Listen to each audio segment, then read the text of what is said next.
2025, so of course, in just about every aspect of society, one of the growing threats or companions really has to do with AI. We talk about it so much every day. Specifically right now, we're going to talk about AI-powered voice scams, and we're bringing in our expert, Vijay Balasubramaniyan. Thank you so much for being here to help us out and help everyone out who's watching. Thank you so much for having me. Well, let's start out with this. You know, we've heard of cases like the grandmother in Philadelphia where she was actually scammed out of some money. How are these people doing this, where they're literally lifting the voice of someone else and mimicking that person? Yeah, so, you know, we've been doing this research for the last 8 years. And back then, there used to be just a single tool, and it would take about 20 hours of your voice to actually create a clone of your voice. Right now, there are over 570 tools, and all they require is 3 to 5 seconds. So if you think about anyone with a TikTok video, or anyone who's posted something on Facebook, or even, you know, something as simple as you answering your voicemail with your own voice, in any of these situations, you have enough to clone a voice. And that's what these attackers are using to essentially clone the voice of your loved one. And you know, the interesting thing to me about that is when you talk about social media and things of that nature, most people would then think, oh, it's targeting young people, but it's also a great threat to seniors. You know, I think that years ago, we started to talk about seniors getting calls from people talking about, like, oh, it's me, your grandson, I'm in jail right now, I need help getting out. How has that grown with the use of AI? Yeah, how it's grown is, rather than it being just a generic voice or a simple text, it's actually the text of the grandkid.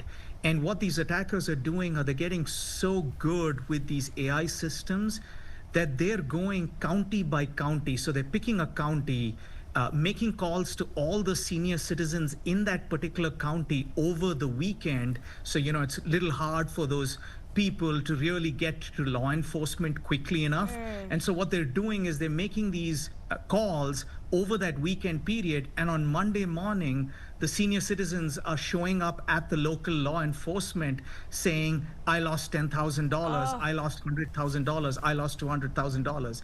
It's crazy. Last year's report of this elder abuse, the average amount that the senior citizen lost was $80,000. Oh my goodness. Which is pretty much everyone's life savings. And so it's truly nefarious, but you're actually hearing your loved one's voice on the other end.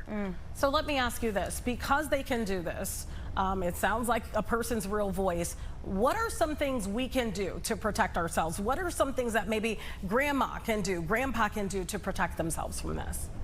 Yeah, I think the biggest thing is, I do this with my parents themselves, is to first have a conversation with them, to actually walk them through the fact that this is possible, and to have a protocol when they get a call. Because a lot of what these attackers are doing is using the fear, the urgency, and the love that you have for your loved one in equal measure to get money out of you. So to try and tell them, hey, when something like this happens, hang up the phone and call me back on the phone number that you have. Because a lot of times what these attackers are doing are they're spoofing your phone number, or spoofing the phone number of the grandkid or the son or the daughter.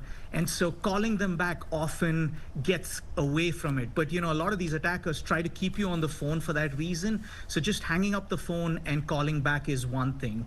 The second thing is to have a protocol. Maybe it's a secret word. Maybe it's something like saying, hey, if you don't get me during this, this call this other person. So having an emergency contact that you can call.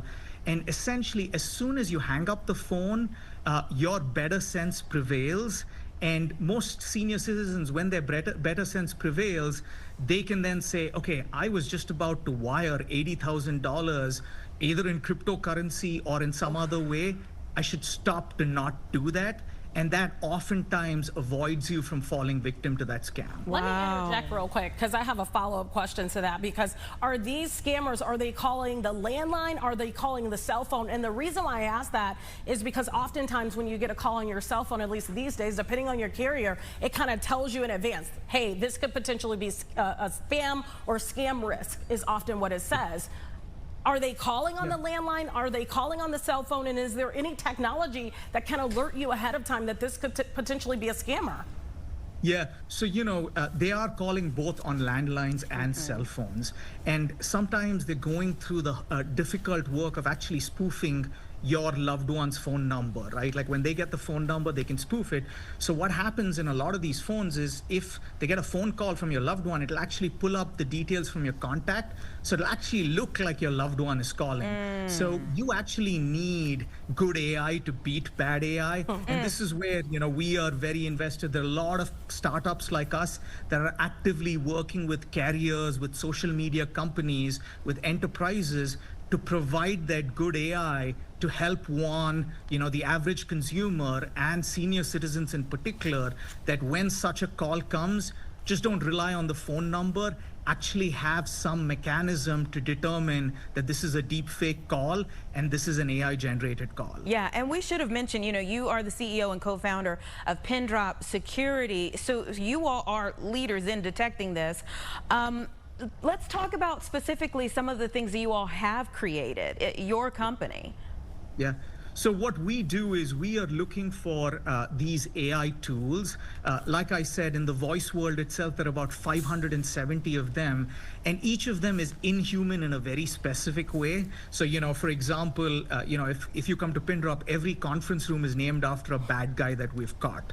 So we have Chicken Man and Pepe and Dava. One of these conference rooms is called Giraffe Man. And the reason it's called Giraffe Man is every time we analyze the audio of this particular fraudster, we quickly realized that the only person that could have produced this audio is someone with a 12-foot long neck, and their voice is thrashing between the vocal cords in that 12 feet. And so that's why he's called Giraffe Man. But we're looking for these anomalies. And the really cool thing is in audio, there are 8,000 samples of your voice every single second. So there are 8,000 times a machine can make a mistake, and we're picking up these mistakes. And as soon as we're sure that it's AI generated, we're helping organizations know that this is an AI powered scam. I know we're talking about AI powered voices, but obviously people are using AI for bad. There's some people using it for good too, but there are some people using it for bad. Are there any other scams that you're starting to see outside of voices that, maybe people need to also be aware of? Yeah, we're seeing scams all across the place, right? So we are obviously seeing this elder abuse, and we're seeing scams on voice. Scams on voice have grown by 1,300% just over the last year. And if you look at elder abuse, that's gone up by about 46% just over the last year. So last year, it cost senior citizens about $4.5 billion in fraud losses. So really, really staggering numbers. But we're seeing it show up in other places as well. We're seeing it in, for example, hiring. So we're starting to see a lot of folks, like, for example, in nation states like North Korea, use deep fakes to interview and become employees in every single organization within the US, so they can then start stealing money from that organization, install ransomware, install malware. So we're seeing that. We're seeing them impersonate C-level execs. We're seeing them impersonate IT users. We're seeing them in romance scams. It's crazy how many scams we're seeing that are being AI powered right now. Vijay, as much as this scares me, I think for young people who are trying to decide a next step, or if they're in college and they're trying to decide a major, this should also be super inspiring because it's such a growing area of need. Can you talk to that aspect of things? If someone is thinking, what do I need to do what you do, or not even knowing that what you do is a possibility for them? Yeah, I think, at Pindrop, we call every employee superheroes without capes. Yeah. Right. And, it's an incredible mission, right? Because every time we have this Slack channel, which is called Customer Anecdotes, and we're often seeing stories of some senior citizens whose life savings we stopped from going down to zero.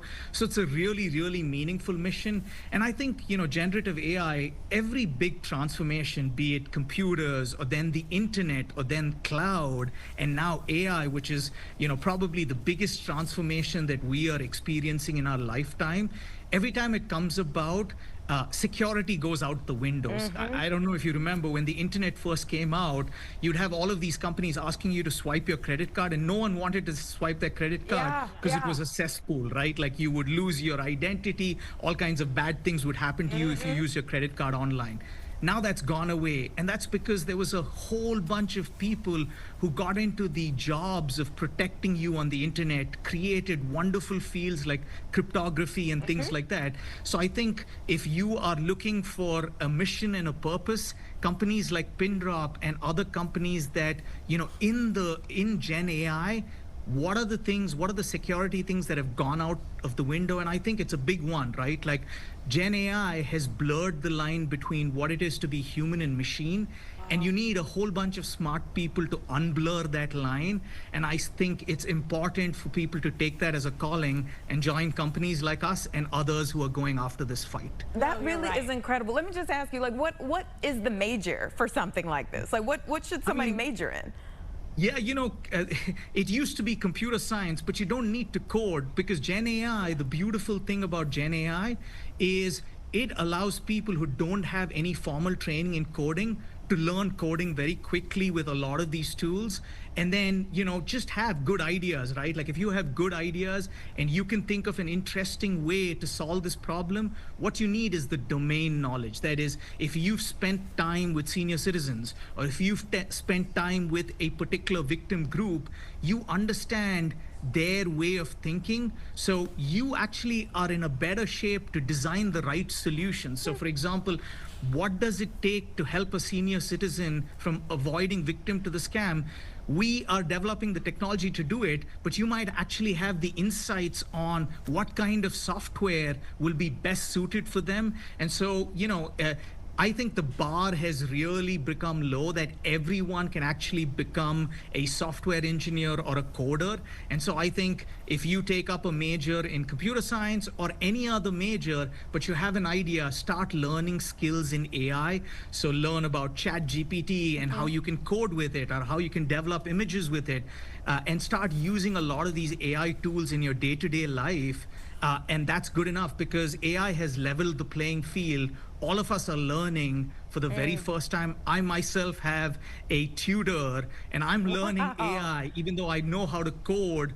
I've coded all my life. All of that has been thrown out the window. So I actually have hired a tutor for myself because I want to keep up to speed, because I'm asking my team to reskill themselves. So I have to reskill myself as well. Genuinely intrigued. Very smart. All right, real quick before we let you go, where can people find out more about Pindrop? Yeah, so just go to www.pindrop.com, and it's as simple as that. You have all the resources there. If you want a role there, it's under the pindrop.com careers page, and we'd love to hear from you.